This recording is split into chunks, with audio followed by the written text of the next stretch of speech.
Moi, mä oon Helmi. Mä teen kirjasisältöä ja Swiftien juttuja eniten Instagramin puolella @readsbyhelmi. Ja tässä videossa käydään läpi mun lemppari-fantasiakirjoja ja sarjoja.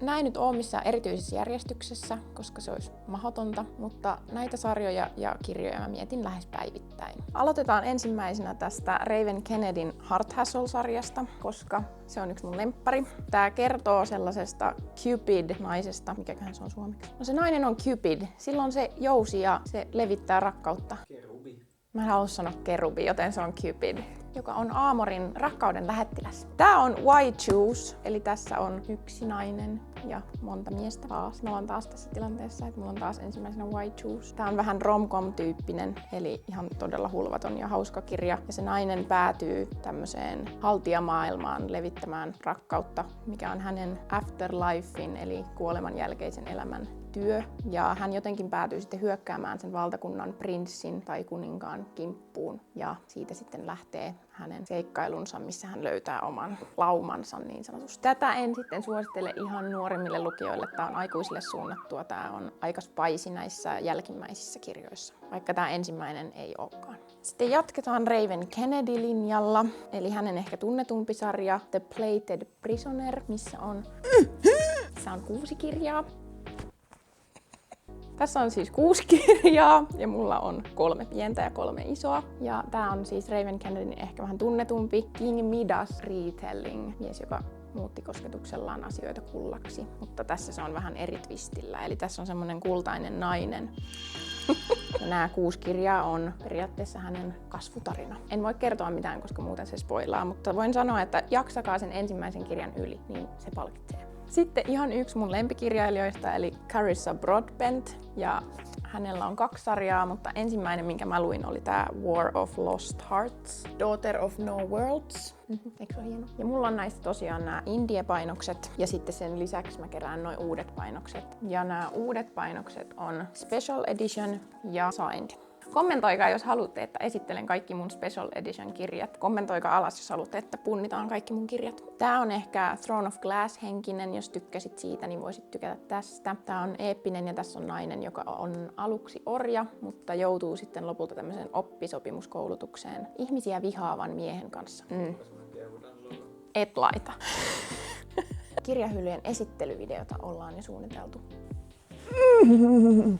Ja sitten on tää Carissa Broadbentin vähän tunnetumpi sarja, eli Crowns of Nyaxia, missä on siis 6 kirjaa ja 3 duologiaa, eli aina 2 kirjaa seuraa yhtä paria. Ja sitten 2 tämmöistä pienempää novellaa.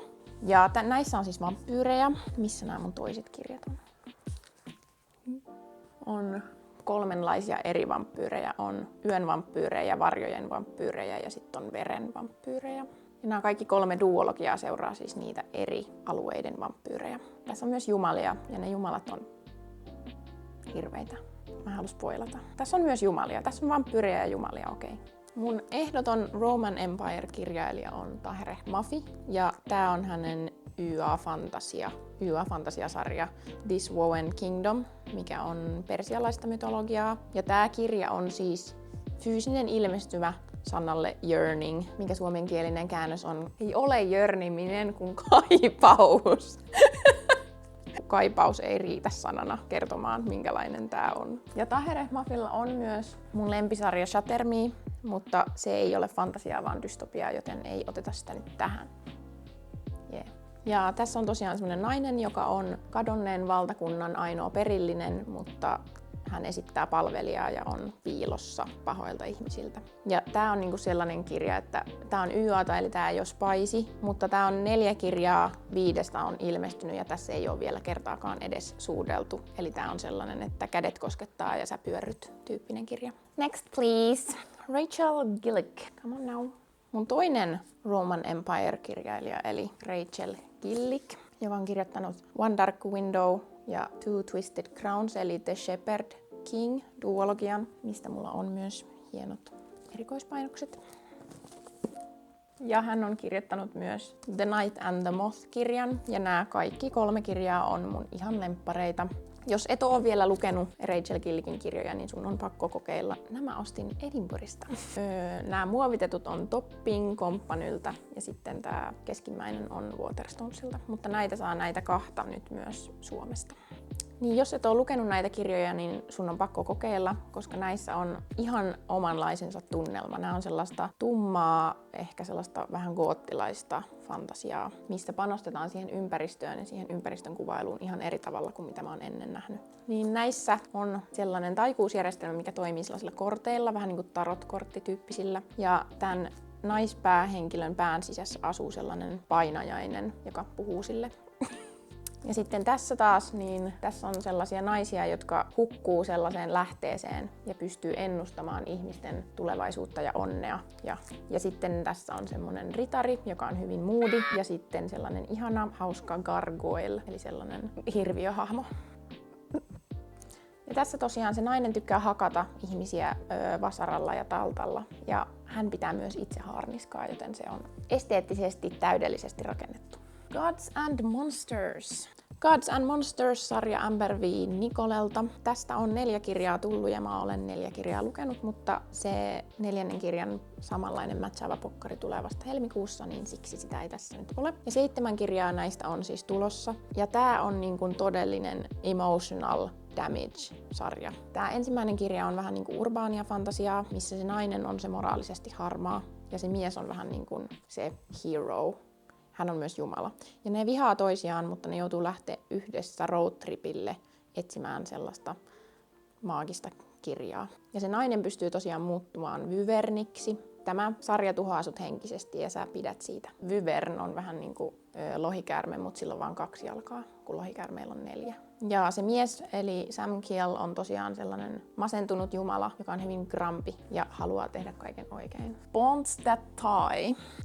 Bonds That Tie Jay Breeltä on myös Why Choose-sarja. Ja tää on ehkä enemmän paranormaalia romantiikkaa kuin fantasiaa, mutta lasketaan se nyt tähän. Ja tää sarja nousi mun lemppareihin ihan pelkästään vibojen perusteella, eli tää ei ole ehkä mikään kirjallinen masterpiece, mutta tää on vaan ihan loistava. Ja tällä päähahmo Oleanderilla on siis 5 tällaista miesbondattua ja hän pakenee niitä ja ei halua olla heidän kanssaan tekemisissä, mutta lopulta joutuu kohtaamaan nämä hänen omat bondatut ja menemään sellaiseen taikakouluun, yliopistoon, missä kaikilla on taikuutta ja siellä harjoitellaan sitten erilaisia asioita. Ja tosiaan banter is real. Hyvin terävää sanailua. Eikö se ole hyvin sanottu suomeksi? Why Choose-linjalla jatketaan. The Villain's Lore. Mutta siis Blood of Hercules ja Bonds of Hercules.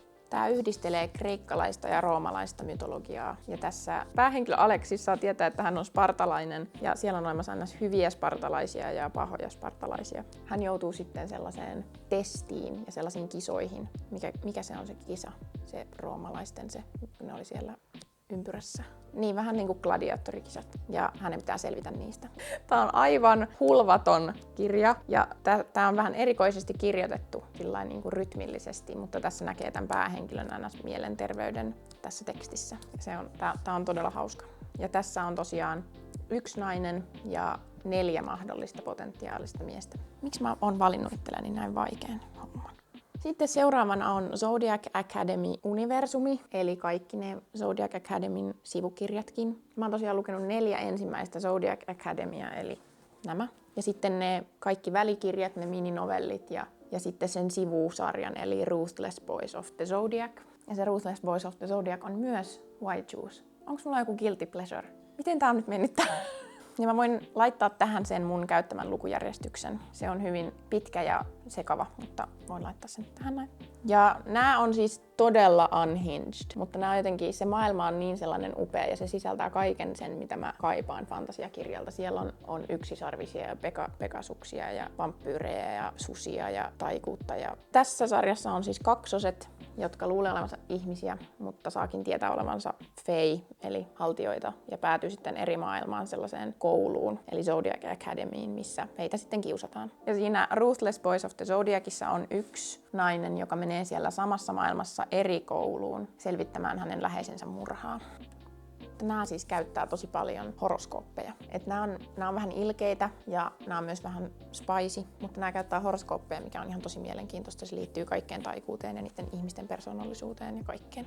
Ja sitten mennään YA-osastolle. Once Upon a Broken Heart-trilogia. Tämä on niinku Caravalin universumin jatko-osa. Tää on vaan niin taianomainen tää maailma, että mä en oo löytänyt sellaista tämän jälkeen enää. Tässä on niin semmonen satukirjamainen whimsical taikuus.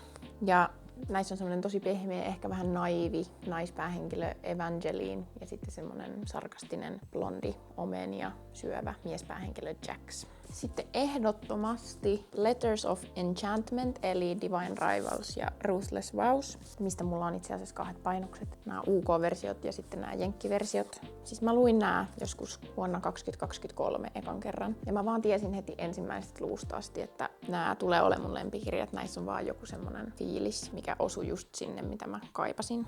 Tää tuntui vähän semmoiselta maagiselta realismilta, missä 2 toimittajaa vanhaan sodan aikaan lähettelee toisilleen tietämättään kirjeitä semmoisella taianomaisella maagisella kirjoituskoneella. Ja sitten niiden 2 esiosa, eli tää Wild Reverence, mistä mulla on myös 2 painosta, koska toinen on signeerattu. Tää on tietysti pakko myös mainita, tää ilmestyi ihan vähän aikaa sitten tänä vuonna. Tää kertoo tuosta Divine Rivalsin maailmasta ennen kuin Divine Rivals tapahtuu, eli tässä keskitytään enemmän niihin jumaliin ja miten ne kirjoituskoneet just syntyi ja minkä takia niitä sotia siellä on. Niin tässä on semmonen ihmismies ja sitten jumalatar, puolijumalatarkohan se nyt oli ish. Ja tässä on haarniskoja ja linnoja ja lohikäärmeitä ja kaikkea lumousta.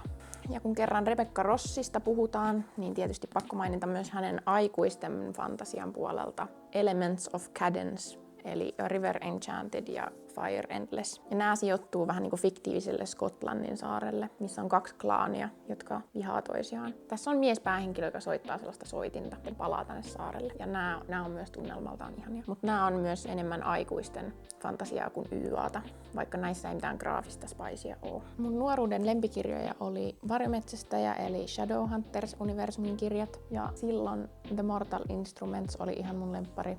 Mutta nykyään tää Infernal Devices, tämmönen viktoriaanisen ajan sumuinen Lontoo, niin puhuttelee mua jotenkin enemmän. Ja myös tää uusin The Last Hours niin on kans tosi hyvä, eli kannattaa sitäkin kokeilla ehdottomasti, jos ei vielä oo, mutta on tykännyt nuoruuden aikana tai myöhemmin lukea niitä Varjometsästäjäkirjoja. Mulla jäi ehkä se The Dark Artifices vähän kädenlämpöiseksi, mutta pitäisi varmaan lukea se uudelleen ja kokeilla, että toimisiko se paremmin nyt myöhemmin. Ja sitten mulla on postissa tulossa se uusin julkaisu, novellikokoelma Better in Black, missä on kaikkien ton Varjometsästäjä-universumin pariskuntien tämmöisiä uusia lisätarinoita. Yrittäkääs nyt.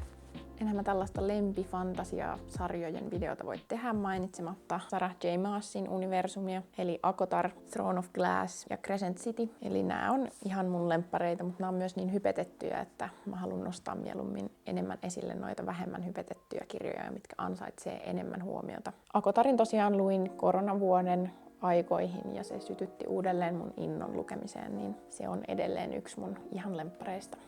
Ja samassa kategoriassa näiden hypetettyjen kirjojen kanssa niin on tietysti myös Empyrean sarja, eli The Fourth Wing. Ja tässä on siis lohikäärmeitä ja sotakoulu. Ja Fourth Wingistä tykkäsin tosi paljon, mutta Iron Flame lähinnä ärsytti. Ja Onyx Storm taas oli tosi hyvä, mutta loppui ihan hirveeseen cliffhangeriin. Ja sen jatko-osaa saadaan sitten, tai itse asiassa myös ACOTARin ja näiden jatko-osaa saadaan kyllä odotella. Että siinä välissä on hyvä lukea näitä muita hyviä kirjoja. Ja sitten bonuksena mä haluan mainita Melissa Röhrichin Lady of Darkness-sarjan, missä on 5 kirjaa. Tää on tosi Throne of Glass ja ACOTAR-tyyppinen. Välillä myös ehkä vähän liian sellainen Sarah J. Maas fanfiction. Mutta mä oon lukenut nämä 2 ekaa kirjaa ja oon kyllä tykännyt tosi paljon ja ootan innolla, että saan lukea nuo loputkin. Ja sitten pääsen jatkamaan hänen toiseen sarjaan, eli Legacy-sarjaan. Laitan se tähän. Niin mä sain ne Hambright PR:ltä arkkeina, eli arvostelukappaleina, niin on kyllä innoissani, pääsen niitä lukemaan, kun ne on tosi kehuttuja myös.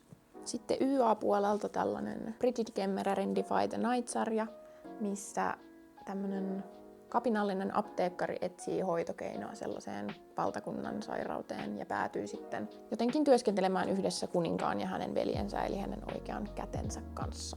YA-puolelta vielä tällainen The Rose Bargain, mikä yhdistää Bridgertonin valintasarjan eli Selectionin ja The Cruel Princein eli Julman prinssin. Tää oli myös tosi hyvä, jos tykkää sellaisista viboista. Viimeisenä tällainen itsenäinen fantasiakirja, eli The Invisible Life of Addie LaRue, missä on tämmöinen nainen, joka elää ikuisesti, mutta kukaan ei muista häntä sen jälkeen, kun hän poistuu näköyhteydestä. Paitsi sitten yhtenä päivänä kirjakaupassa, niin yksi mies muistaakin hänet. Nyt alkaa videon pituus näyttää siltä, että tässä on mun lempifantasiasarjat, mutta puhumattakaan sitten kaikista romantiikkasarjoista ja muista lemppareista, niin eihän tässä ole vielä läheskään kaikki. Tykkää videosta ja tilaa kanava, jos kiinnostaa kirjasisältö ja Swiftien jutut. Ja jos haluaa Swiftien videoita, niin minkälaisia Swiftien videoita pitäisi tehdä? Nähdään ensi videossa. Hei hei!